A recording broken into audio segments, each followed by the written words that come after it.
All right, Keira D'Amato just set the American record in the women's 10 mile on the roads with a 51:23 performance. Keira, obviously that was the goal today. What about the time and just how far you went under that record?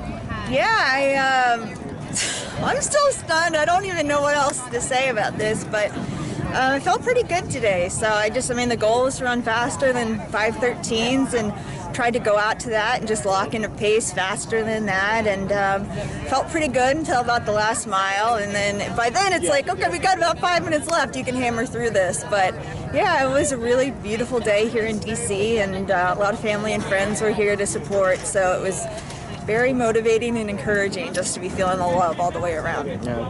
Now, you were a competitor, Jay, but you're kind of an organizer as well. Talk about just, all that effort that you had to do kind of putting this together, and probably was extra stress and taking a lot of energy out of you just being part of that, but how it all came together, though, and the people that kind of helped you.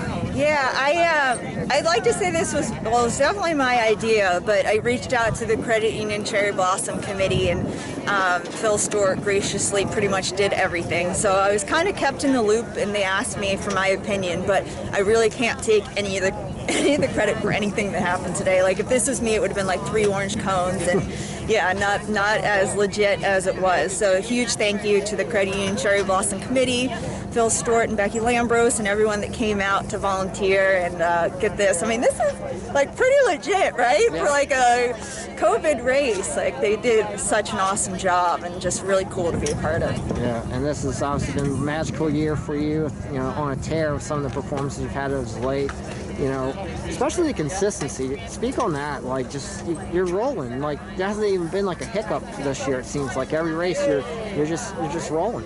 Talk about that. I mean, you probably have never had a year like that, huh? I've never had a year like this, and I mean, I just do this. I mean, I eat the same thing every morning for breakfast, and I treated today like the same way I would treat a workout. And there's a lot more hype around this, so I tried to just remind myself this is just another day of running. And so I don't know. I think that Scott Roscoe and I have focused a lot on the small things this season. So I've managed to keep all those little hiccups like under wraps or just in check. And I don't know. I try to get a good night of sleep every night, and I don't even know what to say. I just it's been a magical year.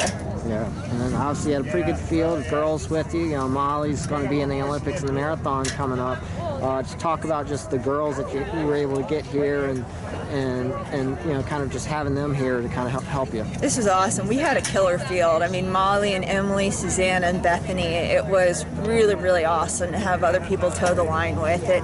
And it made it feel like really special. And just when you have people like Molly and Emily and Susanna and Bethany like behind you, like it puts a fire in you. It's like you misstep or you are not feeling good, they're going to eat you up. So it really, in a nice way, eat you up. But so it really, it kept me like really just fired up knowing that they are on my heels. So yeah, it really helps to have like a team out here, and I'm so appreciative that they fit this into the racing schedule. Speaking of Team D'Amato was out there in full force. It was a really cool moment capturing on the stream, watching you kind of acknowledge your kids when they're cheering you on. Just talk about that, just having them. And, like I was talking on the stream, most parents are telling their kids about their heyday, and they don't really believe it, but your kids are actually witnessing it. Talk about just, having that. It's wild. It's so special to have them here and see, because they've seen me every day just put my heart and soul into running. So they've seen my journey, so it's really special for them to see what I've been doing that for.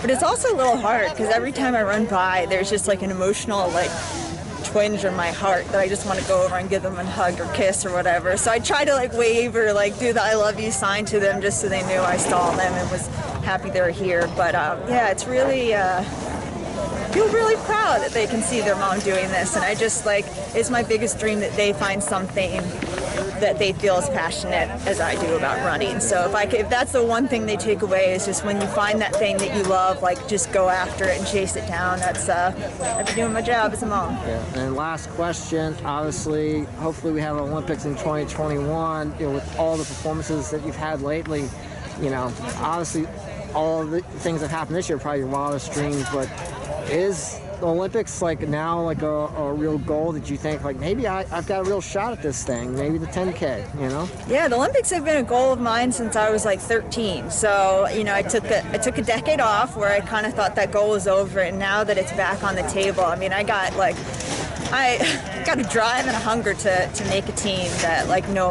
other. But yeah, I mean, that's the whole point of this too, was, you know, it's a little stepping stone to get me to the trials in 2021. So, you know, if everything keeps going well, I'll be there, I'll be ready to compete, and yeah, I'll, you know, put it all out there to try to make a team. Okay, wait, one more question though, because obviously you know, not been sponsored, you've been doing all this, being a full-time mom and a realtor and stuff like that. Do you feel like there might be opportunity, hopefully soon, that maybe you can actually get a sponsorship deal so you can kind of focus exclusively, at least for this Olympic year, maybe on running? Yeah, we'll see what happens. Well, let's get this girl a deal. She's earned it. She deserves it. So, hey, Keira, congratulations, American record and the women's 10 mile today, 51:23. And thanks to Brandon and everyone for coming out and filming this and streaming it. It's really cool that so many people stepped up to make today possible. So thank you, and thank you to FloTrack and everyone. So appreciate you guys coming out. So. Thanks, Keira.